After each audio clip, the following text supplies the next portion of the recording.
cuidado con las emociones, fíense solo de la inteligencia y la razón. Bueno, este ha sido el discurso de los últimos 2000 años. Y ahora viene la ciencia y dice, no es verdad, sin emociones no se puede ni vivir ni decidir. En redes, en unos instantes, verán por qué.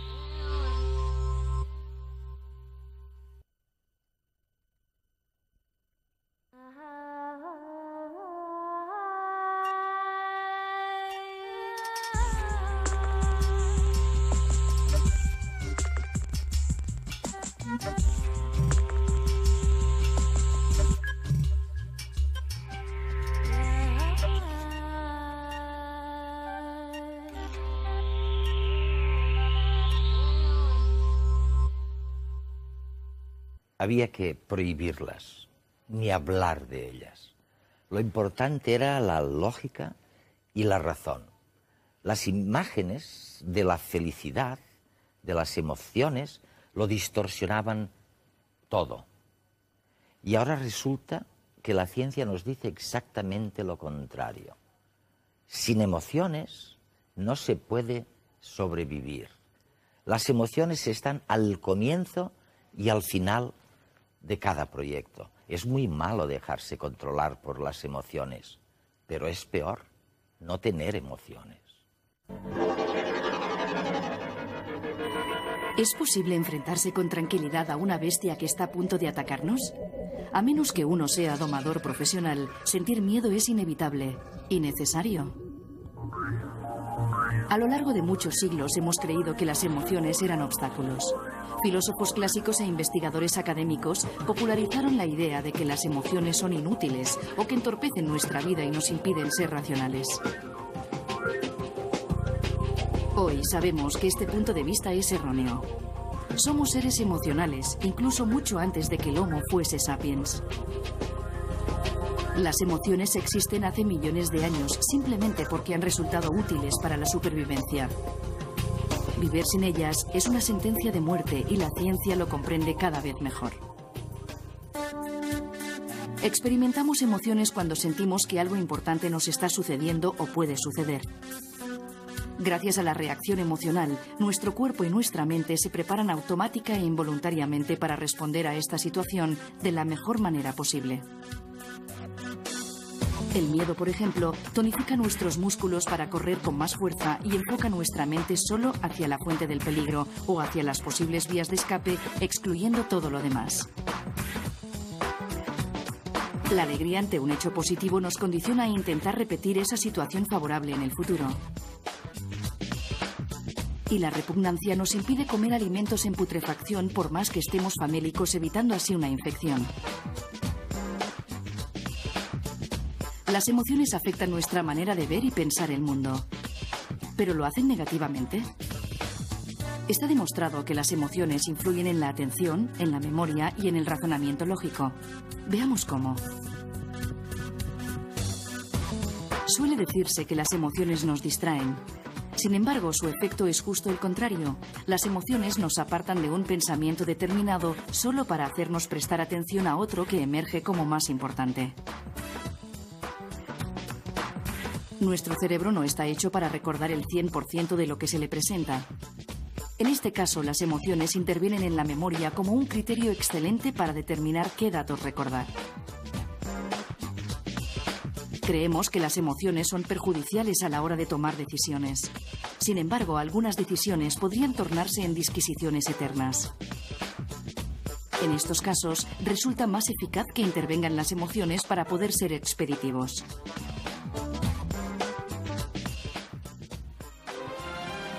Un ser como el Capitán Spock de la serie Star Trek, muy inteligente pero carente de emociones, solo puede existir en la ficción. De hecho, la selección natural lo habría eliminado mucho antes de llegar a las naves espaciales. Hoy en día ya no convivimos con fieras salvajes, pero estamos habituados a coches que parecen conducidos por bestias. Necesitamos emociones no solo para sobrevivir al tránsito de la ciudad, sino también para tomar ciertas decisiones de manera eficaz, para comunicarnos y comprender a otras personas, y en definitiva, para asegurar la transmisión de nuestros genes.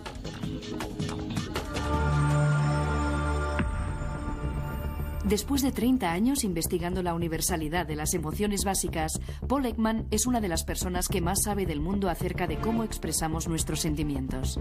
En redes viajamos hasta San Francisco en busca de sus hallazgos, que hoy en día se emplean en campos como la detección de mentiras o las películas de animación.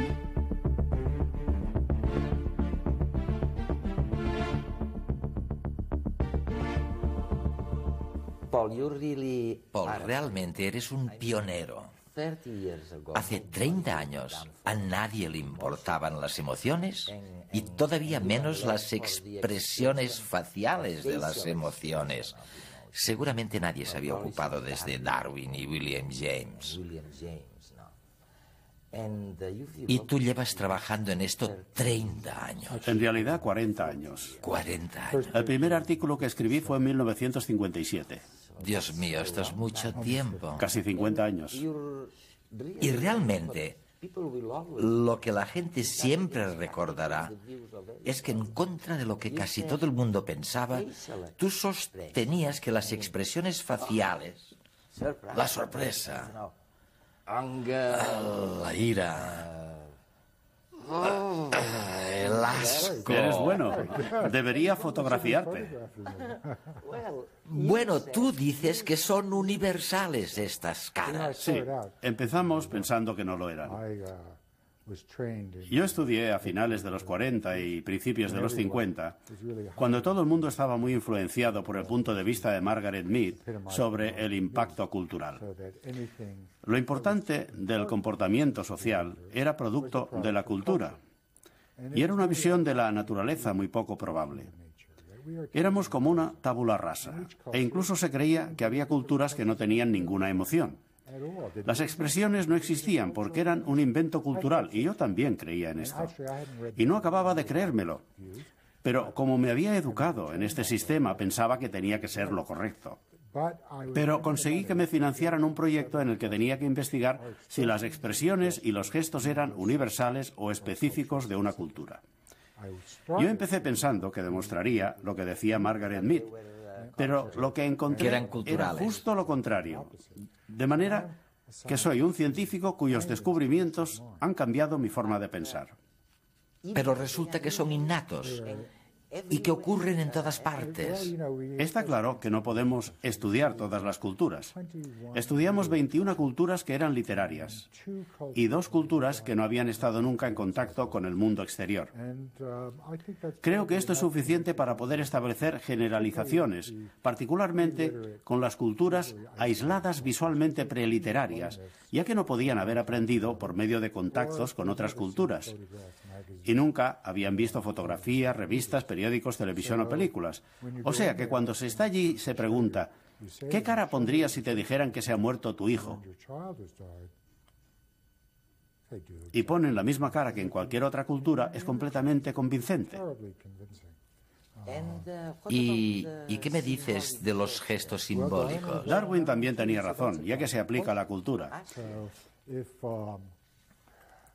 Esto, en Estados Unidos, quiere decir que eres el ganador. Pero en Rusia quiere decir amistad. Es decir, que tiene un significado completamente distinto. Los italianos hacen esto para el teléfono y nosotros no tenemos ninguno. En Alemania hacen esto para tener buena suerte y nosotros hacemos esto. Aquí tenemos un lenguaje corporal auténtico. Y la cara también es un sistema de señas. Y es el mejor que tenemos para las emociones. Un sistema de señas universales involuntarias. Es decir, que es muy valioso porque no lo hacemos a propósito. Pero muchas de las expresiones sí que se pueden hacer deliberadamente, lo que nos puede llevar a que una cara nos engañe. Todo el mundo puede hacer una sonrisa, pero hay unas diferencias muy sutiles que te puedo mostrar entre una verdadera sonrisa de disfrutar y una sonrisa social, que es la que tenemos que poner cuando en realidad no estamos disfrutando. Como la que ponen los políticos. Por ejemplo. Pero en algunas ocasiones somos unos artistas muy buenos y ya sabes que los actores están en el límite entre la verdad y la mentira, porque un buen actor consigue llegar a identificarse con el papel que interpreta. Y mientras lo está interpretando, esto lo hemos investigado, su fisiología es la misma que si estuviera sucediendo. Esto sucede con los buenos actores y es por esto que nos llegan a emocionar. Aristóteles dijo que nos emocionamos cuando vemos la tragedia y llegamos a tener miedo porque lo que vemos no es una representación simbólica. sino que estamos viendo a unos actores que en realidad son capaces de generarlo. Lleva mucho tiempo de ensayos y de habilidad. Pero con mucha escuela se puede llegar a conseguir. Se puede ver y sentir. ¿Para qué sirven las emociones? Bueno, yo no las diseñé, de manera que el científico tiene que hacer las preguntas de qué sucede, cuándo y cómo. Y no hay mucha gente que haga la pregunta de por qué sucede, porque es muy difícil obtener una respuesta científica. Te puedo ofrecer mi teoría, pero solo es la mía. Y las pruebas funcionan con la teoría en este momento. Pero no es más que una teoría, no es un hecho. La universalidad es un hecho. Pero, ¿por qué es el sistema de señales universal más importante que tenemos para informar a otros miembros de otras especies de lo que nos sucede?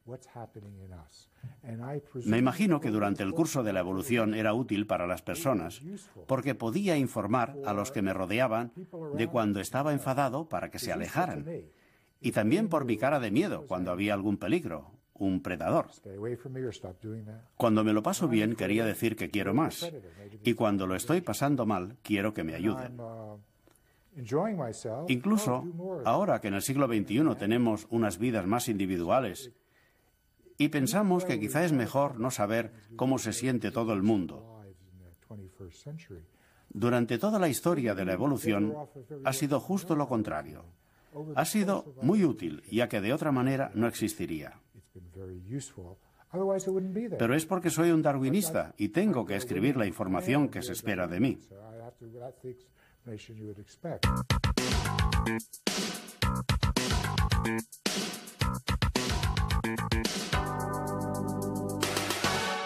Los políticos hablan a los ciudadanos y por lo tanto necesitan encontrar un discurso que les permita llegar y ser recibidos de la mejor manera posible, ¿no? Por eso los políticos intentan encontrar empatías emocionales, sintonías emocionales que permitan después ser como una especie de puente hacia las nuevas ideas o hacia los mensajes políticos, ¿no? Sin este puente emocional es muy difícil hacer política hoy, ¿no? Y para ese puente emocional, el conjunto de recursos de imagen, gestos, movimientos, posturas, tono, timbre, son determinantes, ¿no? Porque las emociones se construyen así, ¿no? Con movimientos, con gestos, con tonos de voz.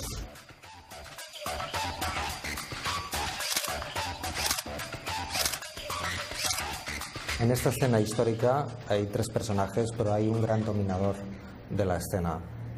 Es Arafat, que con su gesto siempre lleva la iniciativa, con su firmeza de posición y de postura, consigue girar toda la situación y todos los personajes hacia él, ¿no? En la escena hay un detalle interesante y es que Rabin lleva los papeles de su discurso arrugados en su mano izquierda, que es un gesto de inseguridad y de timidez y también de desconfianza.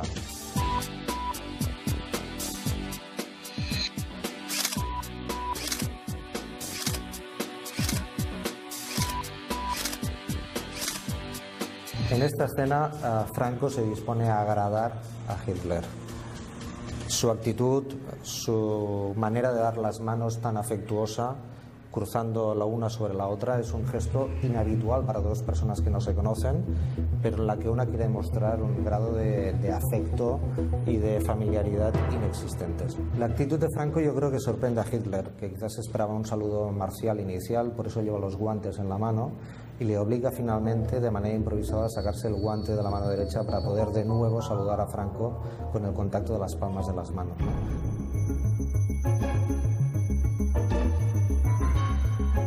En su intención de agradar, Franco es consciente de la gestualidad militar hitleriana, ¿no? Tiene el brazo permanentemente a punto, está totalmente rígido, dispuesto a saludar marcialmente a las tropas alemanas como se merece la situación histórica, ¿no?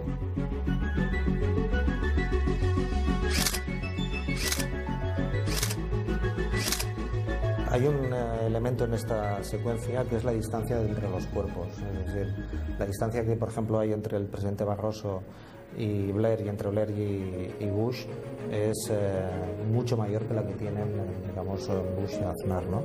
Las distancias, digamos, en la posición de una fotografía marca también los grados de proximidad y de sintonía. La secuencia también nos ofrece la sonrisa de Aznar, ¿no? No es tanto una sonrisa, sino una posición facial de máscara, de protección y de distancia respecto a cualquier situación que le permita protegerse, ¿no? Paul, si existe de veras una expresión facial ideal que exprese la agonía y la tristeza, ahí la tenemos, ¿eh? Sí, es muy intensa y probablemente no podría serlo más. Pero si pensamos en las circunstancias de esta pobre mujer, se acaba de enterar de que habían encontrado el cuerpo de su hijo, un adolescente. Durante meses se había dado por desaparecido, pero ella todavía tenía esperanza de encontrarlo vivo. Sin embargo, lo habían secuestrado, torturado y matado. Ella tiene, como la tendría cualquier madre, una angustia tremenda. Y por supuesto no hace falta entrar en los pequeños detalles. Cualquiera puede verlo, ya que todo está marcado en su cara. Las cejas que se levantan en ángulo. Este es el signo más fiable de la tristeza. También se puede ver cómo las mejillas se levantan y los labios están estirados y arqueados, como si estuviera gritando. Yo creo que en este momento estaba llorando y la barbilla también está elevada. Podemos ver también aquí una versión reducida de su cara, que debe ser un familiar o alguien que pasaba. Incluso esta imagen hace que nosotros también nos pongamos tristes, ya que el mensaje, la función de la angustia, es decir, que se necesita ayuda y que alguien nos conforte. En este momento está desesperada. Y después te enseñaré también el signo sutil que señala el comienzo de la angustia, o que se la está intentando esconder, pero aquí está completamente desarrollada y descontrolada. Veamos estos detalles que muestran la tristeza cuando ya ha empezado, pero todavía no es evidente.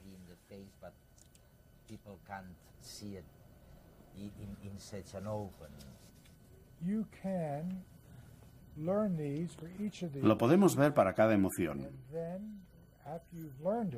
Y en esta prueba vamos a comprobar lo que podemos aprender.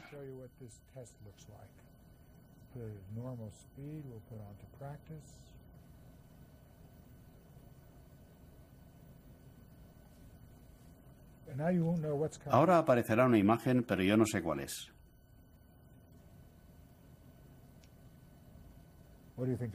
¿Qué crees que era? Tengo que verlo otra vez, ¿eh? No puedes, solo tienes una oportunidad. Sorpresa. Sí, tienes razón. Muy bien. ¿Quieres verlo otra vez?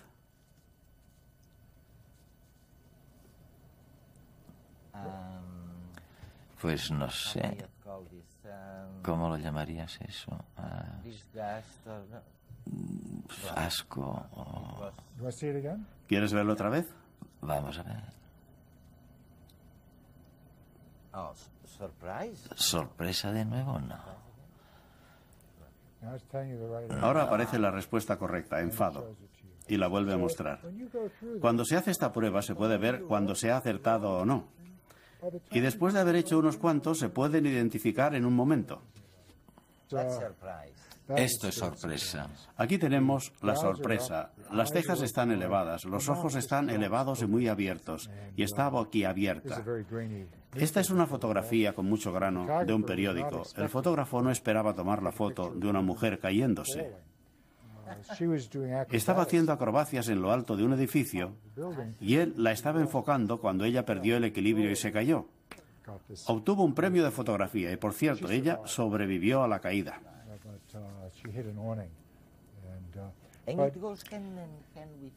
Y dices que eso está muy vinculado al miedo. La sorpresa es la emoción más corta, porque tenemos que estar sorprendidos hasta que sabemos de qué lo estamos. Siempre se trata de algo inesperado, y después se puede estar o aliviado, o divertido, o con miedo. Muy a menudo se siente miedo, porque a menudo las cosas inesperadas nos suponen una amenaza. Paul, ¿y cómo es que algunas personas disfrutan con el miedo? E incluso del terror. Cualquier emoción se puede disfrutar, y hay gente que disfruta incluso con las emociones negativas. Por ejemplo, a mí no me gusta llorar, pero hay gente que quiere leer novelas que les hagan llorar, o quieren ir a ver películas que les hagan llorar. Hay otros a los que les gusta sentir miedo, como son con las películas de suspense, que cuando voy a verlas yo estoy sentado al borde de la silla y cuando miro las caras de los que me rodean, todos tienen caras de miedo. Pero por supuesto no es verdad. No se corre ningún riesgo y es como un ejercicio emocional. Hay otros a los que les gusta sentirse enfadados y ven películas como Rocky o películas de boxeo. Hay muchos niños que les gusta sentir asco. Hay toda una industria que fabrica juguetes asquerosos con olores desagradables para niños. Y también hay adultos a los que les gusta sentir asco. También hay a quien le gusta sentir desprecio o sentirse superior. Hay gente a la que no le gustan las sorpresas y si les organizas una fiesta sorpresa te dicen no se te ocurra volverlo a hacer. No me gustan las sorpresas, me gusta saber qué es lo que va a pasar.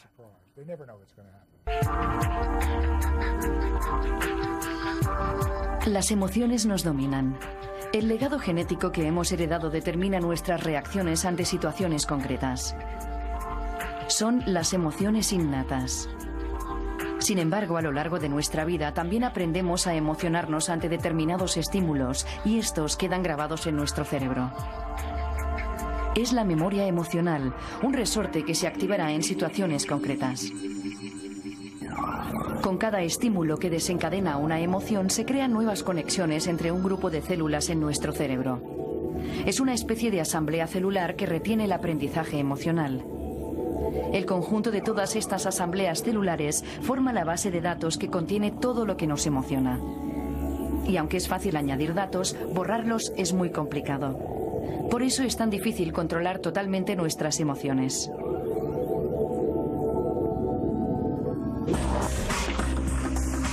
Este proceso se produce de manera inconsciente a un nivel cerebral muy primitivo. Incluso animales como la mosca de la fruta o los caracoles experimentan este tipo de aprendizaje emocional.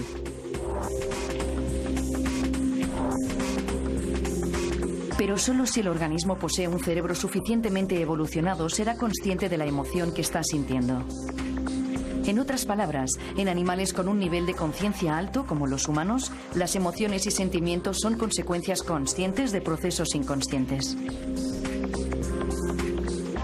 Una diferencia básica entre un cerebro evolucionado y otro más primitivo es la capacidad de distinción entre realidad y representación. Este solo se da en animales con cerebros suficientemente desarrollados como los humanos, y su funcionamiento es así. En primer lugar, nuestros ojos ven una fotografía que da miedo. La información pasa desde los ojos al tálamo, donde es procesada y redistribuida inmediatamente a la amígdala. Esta rápida conexión permite que el cerebro active los mecanismos que preparan el cuerpo para afrontar el posible peligro. Paralelamente, la corteza cerebral también recibe la misma información procedente del tálamo. Esta conexión se produce más lentamente y la corteza tiene más tiempo para analizar el mensaje detenidamente. Así puede determinar que no existe el peligro, ya que tan solo se trata de una fotografía. De nuevo, esta información, una vez analizada, se transmite a la amígdala. Como la corteza ha determinado que es una falsa alarma, la respuesta de miedo se detendrá. Pero como en todo lo demás, nuestros genes también condicionan este proceso. Se ha demostrado que en personas con una variante genética defectuosa, el mecanismo de distinción entre representación y realidad no funciona correctamente. Esto supone que se genere un estado de ansiedad a partir de una amenaza irreal. Eran básicamente fotografías de caras que daban miedo, pero que por supuesto no suponían ningún peligro. Lo que sucede es que la amígdala se activa al ver las fotografías y se pone en contacto con el cíngulo, que es una zona más moderna del cerebro que la amígdala. El cíngulo de la persona sin la variante genética dice, esto es simplemente una fotografía, e inhibe la respuesta de miedo, puesto que no existe ningún peligro real. Y no se padece ansiedad. En la persona con la variante genética no se produce la inhibición. La amígdala está hiperactiva y da lugar a una respuesta de miedo. Pero todo este conocimiento acumulado durante 30 años, ¿qué utilidad tiene? ¿Para qué sirve? ¿Puede ayudar a alguien saber todo esto? ¿Se puede evitar, por ejemplo, que la gente sea violenta simplemente porque hayan aprendido a ser conscientes de cuándo está brotando la ira? Hay 4 capacidades. Y en este último libro, no sé si escribiré otro, pero en el más reciente, Emotions Revealed, he puesto todo lo que he aprendido sobre las emociones durante estos 40 años y que puede ser útil durante la vida. Si había cosas que eran interesantes, pero solo para mí, y no tenían ninguna aplicación práctica, las he dejado fuera del libro. La capacidad número 1 es la más difícil de aprender, y es el ser capaz de elegir el ser o no ser emotivo. Incluso el Dalai Lama, con quien he hablado, dice que no se puede elegir de dónde nace el impulso de la emoción. Esto es automático. No puedes. Pero lo que se puede desarrollar es la capacidad de darse cuenta de que nace el impulso antes de que se actúa. Es decir, que hay un espacio entre el impulso y la acción. En casi todos nosotros este espacio es muy pequeño, pero se puede ir ampliando para adquirir esta capacidad, aunque sea en ocasiones para decir, no quiero responderte con enfado a tu enfado, o voy a hacer esto y no me va a superar la sensación de miedo. Es duro, porque se está actuando en contra de la naturaleza, ya que no quiere que haya interferencias en ese punto. En la vida cotidiana todo eso es muy difícil de aprender, ¿no? Pero si se quiere, se puede. El primero es el más difícil, y la capacidad segunda es cuando se está emotivo, pero se puede elegir cómo es el comportamiento cuando se está emotivo. Me enfado con mi mujer. Regreso del trabajo y me dice que por qué me he vuelto a olvidar de hacer la compra. He hecho la compra y está ahí. ¿Por qué se enfada?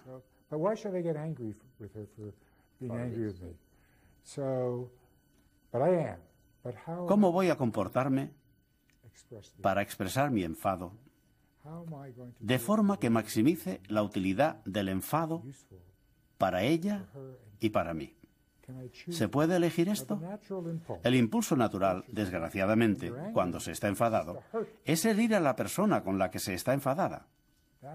Y eso hace que se destruya todo y que las cosas vayan a peor. Lo que hay que intentar hacer es dirigir el enfado hacia la acción que ha herido, no hacia la persona como actor. El tercero es una bomba.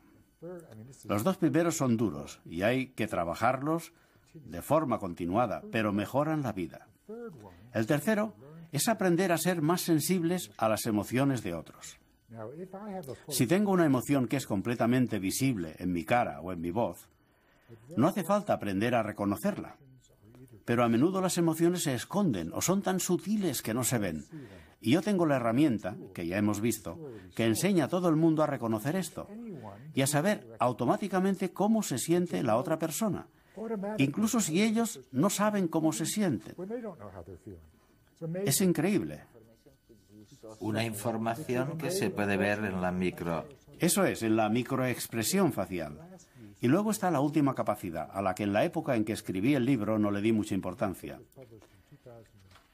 El libro se publicó en 2003, y esto quiere decir que yo lo entregué a la editorial en 2001, que es cuando sucedió el 11 de septiembre. Y en la actualidad trabajo casi por completo y aplico mi trabajo a la seguridad nacional, para intentar disminuir el número de errores que se cometen cuando se hacen los interrogatorios y las investigaciones, y para aumentar la exactitud. ¿Habías pensado alguna vez durante estos 30 años, cuando empezaste a estudiar las expresiones faciales de una tribu en el Pacífico, que acabarías siendo un valor activo para la seguridad nacional? No, nunca lo pensé. Y las aplicaciones de este trabajo son impresionantes.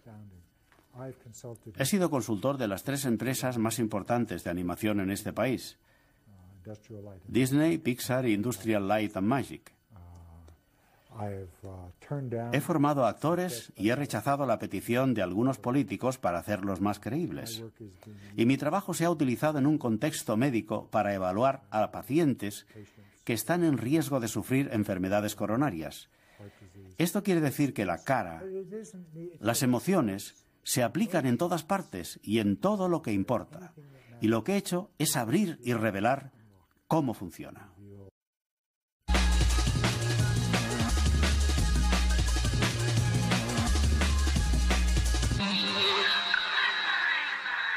Las manías controlan tu vida. No tiene por qué preocuparse, ya que un equipo de investigadores ha descubierto que ser hipomaníaco, más que un problema, es beneficioso. Por ejemplo, las personas tiquismiquis y con altibajos emocionales suelen ser las más creativas en el trabajo y en su vida social. El estudio ha consistido en investigar a un grupo de hipomaníacos, personas con ligeros problemas emocionales y psicológicos. Se trata de una patología que no llega a la consulta de los expertos, pero que puede limitar la vida cotidiana. Son gente entusiasta, hiperactiva y con una curiosidad casi infinita en muchos ámbitos. Los psicólogos aseguran que este carácter comparte cierta base genética con la de las personas que padecen trastorno bipolar, o sea, que pasan de la euforia a la depresión con mucha facilidad y sin causas aparentes. Las puntas de energía en muchas ocasiones van acompañadas de momentos de inspiración artística. Es decir, que este frenesí en los estados de ánimo puede acabar siendo productivo desde el punto de vista laboral. Muchos de los grandes hombres de la ciencia y el arte eran hipomaníacos. Igual que nos atrae un bar lleno de gente pasándoselo bien, a los abejorros les atraen las flores más concurridas. Al menos eso es lo que indica un ensayo realizado en Arizona. La peculiar investigación demuestra que los insectos son capaces de aprender pautas de comportamiento de sus vecinos más cercanos. En el ensayo había 2 grupos de flores, unas verdes artificiales y otras naranjas naturales. Tras varios meses de observación, se ha constatado que los abejorros que vieron a otros buscando alimento en las flores artificiales tenían el doble de probabilidades de escoger dichas flores por encima de las naturales cuando llegaba su turno de alimentarse. Así pues, se trata de la primera demostración de que los insectos pueden aprender a través de la simple observación de la conducta de otros insectos. En cambio, los abejorros, que no tuvieron el ejemplo de un grupo anterior, se decantaron por las flores naturales a la hora de buscar alimento. Para asegurarse de que los abejorros que espiaban a sus congéneres no estaban influidos por ninguna señal olfativa, en una segunda etapa se utilizaron unos insectos trampa hechos de resina y los resultados fueron los mismos. Dicen que la música amansa a las fieras. Ahora, un equipo de cardiólogos asegura que una melodía puede ser beneficiosa a la hora de tratar algunas patologías cardíacas. Además, oír música reduce los niveles de estrés y ansiedad. La conclusión es que el entrenamiento musical puede ser útil en el tratamiento de enfermedades cardíacas o ictus. El ensayo se ha realizado con una treintena de voluntarios a los que se controlaba la presión arterial y la respiración mientras escuchaban diversas composiciones musicales. El objetivo era relacionar ritmos y melodías con la respuesta fisiológica que presentaba cada individuo. El ensayo concluye que es el tempo musical, más que el estilo, lo que ayuda a controlar algunos parámetros biológicos. El tempo influye positivamente sobre los niveles de estrés y ansiedad que presentan los candidatos. La investigación muestra que la música más rápida, así como los ritmos más complejos, aceleran la circulación arterial y la frecuencia de respiración. En cambio, las piezas más suaves tienen el efecto contrario. Si está a punto de regalarle un perro a su hijo, piénselo 2 veces.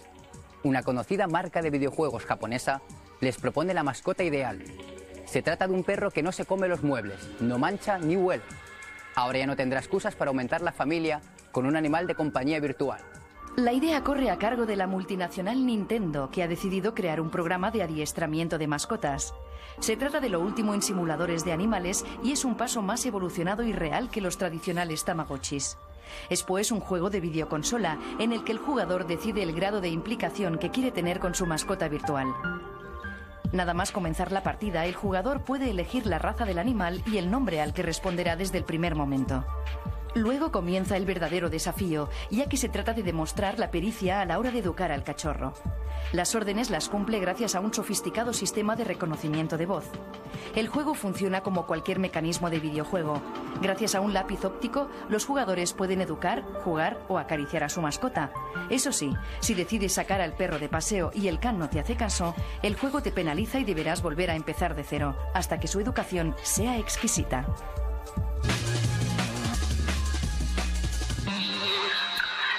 Claro que están en la segunda parte de Redes, un programa que esta vez dedicamos a las emociones y no lo hacemos con interrogantes. Decimos para qué sirven las emociones. Y la verdad es que, díganme quién de ustedes no ha oído alguna vez de alguien que dice de un tercero, es un desastre, no sabe controlar sus emociones. Y bueno, la importancia que tiene el controlar sus emociones, pero casi nunca hablamos de la importancia que tiene también no tener emociones. A veces es mucho peor no tener emociones que no saber controlar nuestras emociones. Bueno, determinados tipos de psicópatas es gente que no tiene emociones. A pesar de que vosotros decís los dos que las emociones son universales y que están en todas partes, en todas las culturas.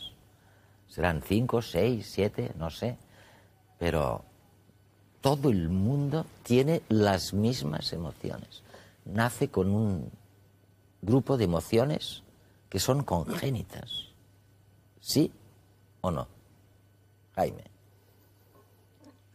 Bueno, lo uno no está reñido con lo otro, lo que se decía al principio. Efectivamente, todos nacemos con una serie de capacidades y entre esas capacidades está una extraordinaria capacidad expresiva que el niño desde el primer momento de la vida nos demuestra. Los músculos que, por ejemplo, nos permiten realizar expresiones faciales universalmente reconocibles como prototipos de emociones distintas se encuentran ya perfectamente desarrollados, o sea, en sus puntos definitivos de inserción en torno a los 3 meses de edad embrionaria. Y los nervios que controlan estos músculos también aproximadamente a esa misma edad. A los 3 meses de edad embrionaria, efectivamente. Y la movilidad, por lo tanto, que tiene ya desde el nacimiento un niño es comparable. Se ha destacado una única excepción a la que tiene un adulto. Pero no solo eso, es que cuando el niño se encuentra en situaciones determinadas, los diferentes músculos que podrían definir una variedad prácticamente indefinida de gestos se combinan dando lugar a prototipos de respuesta que en algunos casos veríamos lo semejante que es a la que tiene un adulto en una situación natural, no cuando somete a control voluntario una... O sea, José María, que parece que tienes razón cuando yo te he oído decir por ahí que las emociones son universales, como Ekman, ¿no? Que dice, oye, cualquier cultura, y tú has estudiado unas cuantas. En cualquier cultura, sí. Lo que ocurre es que, en cierta manera, Eduardo, aquí nos encontramos con uno de los límites del lenguaje y no estaría mal que los que trabajamos en esto, te lo digo para animarte también, Jaime, sin ningún complejo acuñáramos los neologismos necesarios para referirnos a otras dimensiones existenciales, ¿no?, del ser humano. Entonces, a partir de mi observación, yo estoy llegando a la conclusión que por un lado están las emociones, lo que ahora estamos hablando, ¿no, Eduardo? Las 6 o 7... Yo creo que tenemos 7, de Darwin, no más. Vamos, sí. Digamos algunas, recordemos algunas. Pues, por ejemplo, la rabia, la tristeza, el miedo, el éxtasis místico, también entra dentro de las emociones básicas. ¿La repugnancia? No, la repugnancia no. ¿No? Darwin la citaba. Pero yo no. Como una básica, sí. Entonces, yo, por ejemplo, lo que estoy observando es que por un lado están las emociones, ¿no?, que son formas genéticamente determinadas o dadas de respuesta a estímulos que nos llegan del entorno. Entonces, en este sentido, las emociones son universales. Todo ser humano, y probablemente también los mamíferos superiores, en esto son casi iguales a nosotros, tienen estas formas de respuesta genéticamente dadas y cada emoción, por tanto, tiene un correlato fisiológico claro, además, donde hay que los biólogos fueron los primeros que ya hace más de 30 años empezaron a estudiar las emociones sin ninguna duda, digamos, concretando mucho. Sí. Por otro lado, claro, yo como antropólogo dije, pero ¿qué pasa, no? Porque en unos pueblos parece que las personas sienten cosas y lo expresan, que son casi intraducibles a otras lenguas. Ha hecho una terminología de cosas que uno siente en catalán, en castellano, en alemán, en shuar, en chino, que son prácticamente intraducibles. Pero no las emociones, que las palabras que cada pueblo usa... Son parecidas. Son casi literales. Oye, dime una ¿no? cosa que los alemanes no tienen vocablo para ello, por ejemplo. Pues, por ejemplo, el orgasmo. O sea, y para mí es una de las 7 emociones fundamentales, el orgasmo. O sea, como experiencia emocional, ¿no? Darwin tampoco la mencionaba esta, ¿eh? No. Tú vas por libre. Bueno, no, pero hay algún autor que dice, por ejemplo, alegría, sí. Que conlleva la afiliación, en algunas teorías iría, digamos, encaminada a largo plazo a la reproducción. Hay un Oye, os voy a pasar un reportaje sobre las expresiones faciales de todo esto que me estáis hablando, porque me parece interesantísimo, ¿no? Las expresiones faciales son un lenguaje muy importante en el campo de la animación, porque permiten al espectador intuir las emociones de sus protagonistas. Sin embargo, el mundo de la animación nada tiene que ver con el real, o al menos así lo creen un equipo de psicólogos de la Universidad Autónoma de Madrid. Esa relación entre expresiones faciales y emociones, tan obvia en los dibujos animados, no tiene por qué darse en personas reales como nosotros. Según el diseño del personaje en cuestión, sus rasgos de la cara están sintetizados en un triángulo que refleja esa expresión que quiere dar en ese momento. Por ejemplo, en el caso de la Beth, y en este caso concreto, por ejemplo, si la queremos enfadar, pues sería una cuestión de ajustar la forma de las cejas y la forma de la boca para así lograr, pues, una expresión determinada. Si esto sale bien, demostraremos que bajo el hielo de la Antártida hay vida. En el personaje de Beth, es decir, nos hemos referido a cuatro expresiones principalmente. Estas son triste, alegre, enfadado y asustado o asombrado. Con la combinación de estas expresiones es que conseguimos que ella, pues, emita al espectador, pues, determinados sentimientos. ¡Es alucinante! ¡Científicos de buen corazón! Beth, en este momento podemos estar viendo 4 emociones tremendamente importantes: alegría, miedo, tristeza y enfado. En el caso de la alegría podemos ver cómo Beth estira las comisuras de sus labios hacia arriba y eso marca una sonrisa, que es el signo universal de alegría según muchos psicólogos. En el caso de enfado vemos cómo frunce el ceño y esa marca es suficiente como para que todos tengamos la impresión de que está enfadada. En el caso del miedo abre la boca y abre los ojos y eso también nos indica que está asustada. Y finalmente, en el caso de la tristeza, las comisuras de los labios hacia abajo y la posición de la cabeza son suficientes como para sugerir que está triste. Sin embargo, las cosas no son tan sencillas.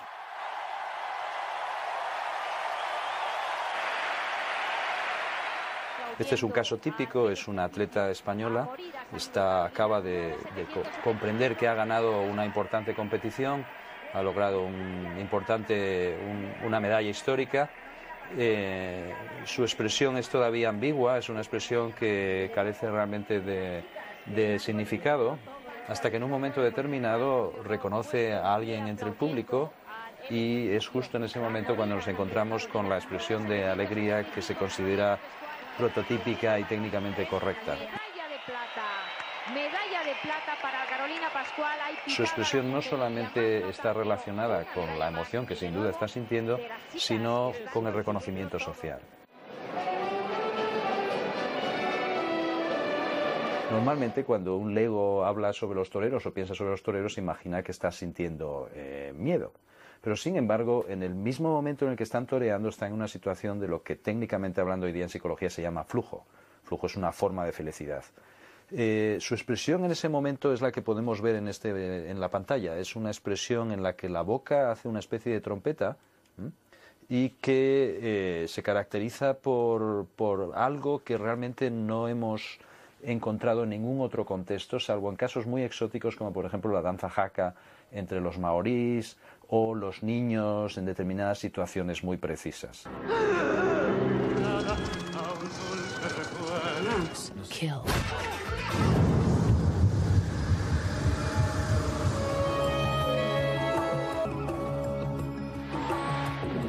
Se entiende que las expresiones faciales son un repertorio limitado, un repertorio categorizado que comprende unos pocos gestos y por otra parte que se vinculan también con un conjunto muy limitado de emociones que se llaman emociones básicas como alegría, miedo, tristeza, ira, sorpresa. Nuestro punto de vista es distinto, coincide con ese punto de vista en que indudablemente las expresiones cumplen una función evolutiva, pero el vínculo entre expresión y emoción, incluso desde una perspectiva evolutiva, es probablemente mucho más complejo de lo que dice la teoría más popular en psicología.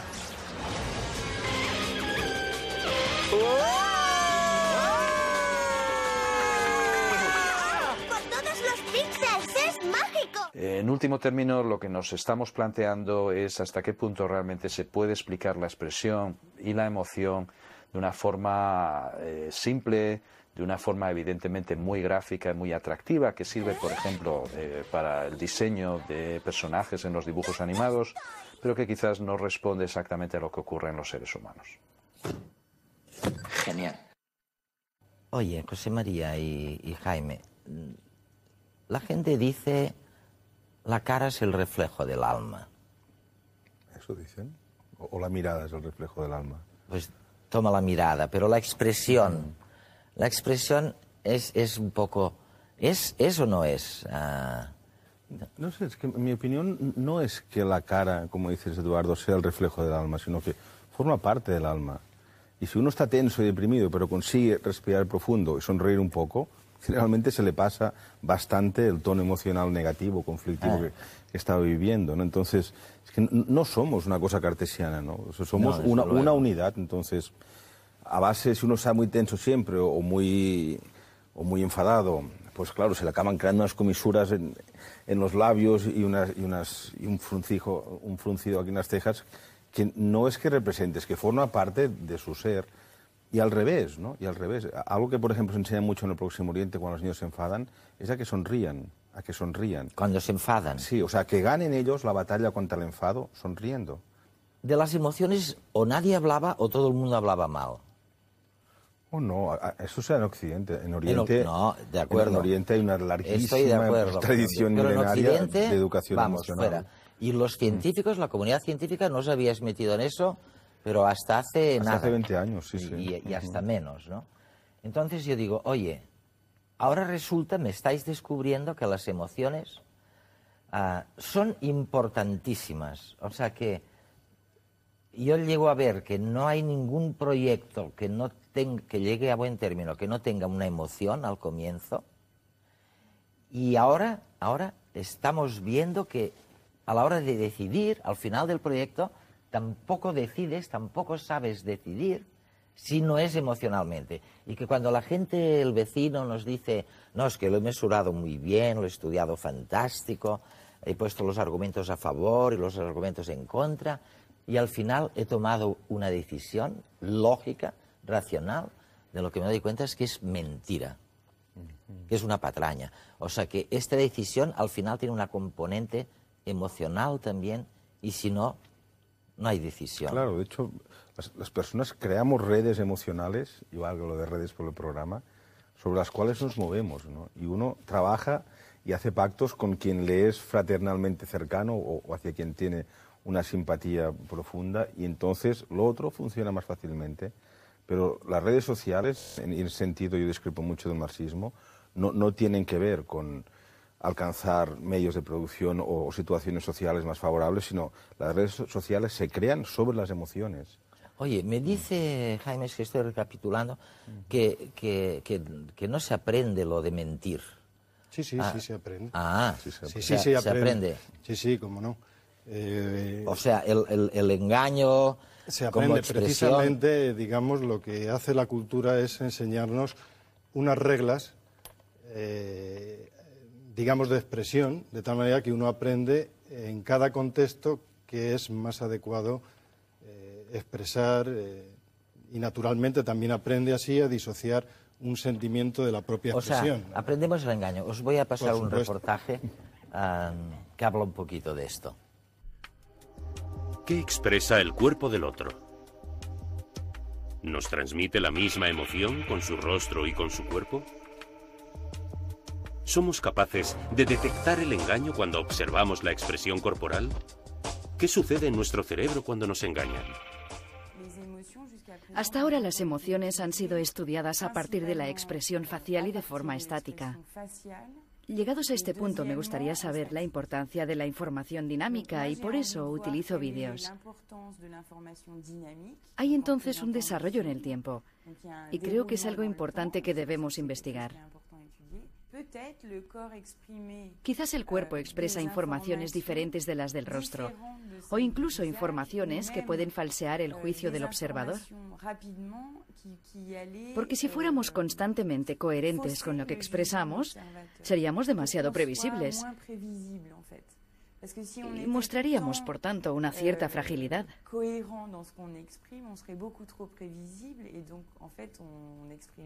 Lo que queremos ver realmente es cómo manifiestan los demás sus emociones e intenciones mediante la expresión corporal. Para eso eliminamos en los vídeos la expresión facial, ocultando la cara de los actores. En el estudio sometemos a escáner a varios sujetos, es decir, observamos lo que sucede en su cerebro mientras visionan pequeñas películas donde ven a un actor levantar una caja.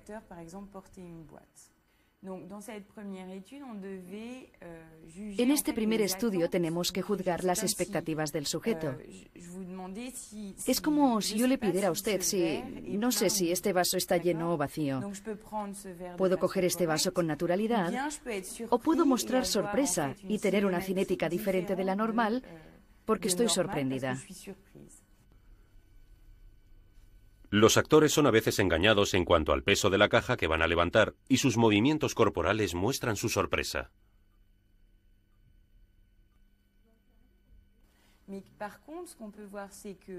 Lo que vemos es que tanto la amígdala como el córtex cingular anterior son regiones cerebrales específicas en la detección de la mentira. Y esto es lo realmente importante, detectar la mentira en el comportamiento no verbal del prójimo y no otro tipo de intención. Y a partir de estos resultados comenzamos a hacernos preguntas sobre la intención social frente al hecho de ser víctima del engaño. Para ello introducimos a los propios actores en el escáner mientras visionan los vídeos. Les pedimos que detecten si su comportamiento no verbal refleja el hecho de que el experimentador les mintió en el momento de la grabación. Es decir, si fueron víctimas de la mentira o si lo fue otro. Y lo que demostramos es que la amígdala está mucho más activa cuando el observador es el mismo, blanco del engaño. La amígdala estaría más implicada en esa detección de peligro implícito en la mentira que en el juicio de una intención social en general. Otra de las cosas que observamos es que somos poco hábiles a la hora de detectar la mentira en el otro. Es un hecho muy bien conocido en la literatura especializada y constatado concretamente por Ekman y por Frith al estudiar en profundidad la mentira en psicología social con jueces o policías. Cuando miras a la vida normal, te dicen 2 ven mejor que 1. Bueno, inventamos la institución del jurado porque se supone que 6 o 4 deciden mejor que 1. Y luego, sin embargo, cuando veo lo que pasa a mi alrededor, o sea, cuando veo las emociones, no las individuales, solas, sino las emociones grupales, las emociones colectivas, te das cuenta de que la emoción, la reacción colectiva no tienen nada que ver con la suma de las emociones individuales. Es otra cosa. 2 más 2 no son 4 en temas de emociones. ¿Cómo los llamas? Los de la Amazonas, este pueblo que tú has estudiado tanto. Los Shuar. Los Shuar. O Rachuara. Eso. Oye, sí, son dos ¿tienen emociones grupales ellos? Claro que tienen. No grupales, colectivas. Colectivas. ¿No? de todas formas, ahora que lo mencionas, Eduardo, yo lo pondría en otra categoría de experiencia subjetiva, ¿no? Porque es cierto esto que dices y muy cierto, que a veces con frecuencia, las emociones que individuos en concreto sienten no se corresponden con la expresión emocional colectiva del grupo al que pertenece el individuo, ¿no? Entonces, y en esto sí es cierto que hay algún tipo de resonancia, que yo creo que los científicos no sabemos casi nada o absolutamente nada de esto. Hay algún tipo de resonancia, no sé cómo llamarle, resonancia emocional, por usar esta expresión sabiendo que es incorrecta, ¿no? Que arrastra a los individuos, ¿no? Es decir, yo nunca he conseguido disfrutar de verdad viendo un desfile militar, por ejemplo, pero he estado en desfiles militares y he sentido dentro mío como algo que me arrastraba con toda la masa de personas que había a mi alrededor, ¿no? Y no es un espectáculo que yo disfrute ni me apetezca ni gaste tiempo en ir, ¿no? Entonces, hay algo de esto, ¿no? Y digamos, y una gran experiencia, incluso para los no aficionados al fútbol, por ejemplo, es ir a ver un partido de máxima intensidad, que aunque no entiendas de normas de fútbol, aunque no seas partidario de ninguno de los equipos, pero hay algo en el colectivo de carácter emocional que desde luego arrastra. Y en otras sociedades, ya que los mencionabas, por ejemplo, entre los shuar, las personas se provocan las emociones que ellos necesitan, o sea, aprenden a usarlas en beneficio del momento. Entonces, cuando una persona tiene que ir a vengarse de otra, por ejemplo, que a lo mejor ni conoce, porque es una venganza que venía del abuelo, del otro que mató a mi abuelo, y yo en algún momento he de ir a devolver esta afrenta, porque si no mi familia va a caer en ridículo, en fin. Y a lo mejor me toca ir a matar a alguien que nunca he visto, con lo cual no puedo sentir odio hacia aquella persona, ¿no? Aparte de una cosa pues familiarmente adquirida, pero saben cómo hacerlo para generarse la violencia necesaria, el estado de agresión necesario, incluso el odio. Jaime, ¿qué me decís los psicólogos de este tema? De los conflictos. Coincidir. Lo que ocurre es que tenemos que, digamos, matizar, ¿no? Hay un fenómeno muy elemental que es el contagio emocional. Esto es, las emociones tienen una naturaleza y una función social. Y digamos, el hombre tiene una naturaleza social, o sea que es gracias a las emociones que desde que nace puede establecer una comunicación y esto no se pierde, sí se aprende con la cultura a modelar, a engañar, etcétera, pero hay fenómenos que le trascienden a uno y que se imponen fenómenos más primitivos y automáticos, como es el contagio, que fácilmente se suscita pues por la simple visión de otra persona, y más si es un conjunto de personas compartiendo una misma emoción e ilustrándola en el rostro. De forma automática nos contagiamos. Pero se agranda y sale algo distinto, a lo mejor más venenoso, más dogmático, o más grandioso. O más grandioso. Lo tenemos que dejar aquí, pero seguiremos sobre el mismo tiempo y sobre el mismo tema en próximas semanas.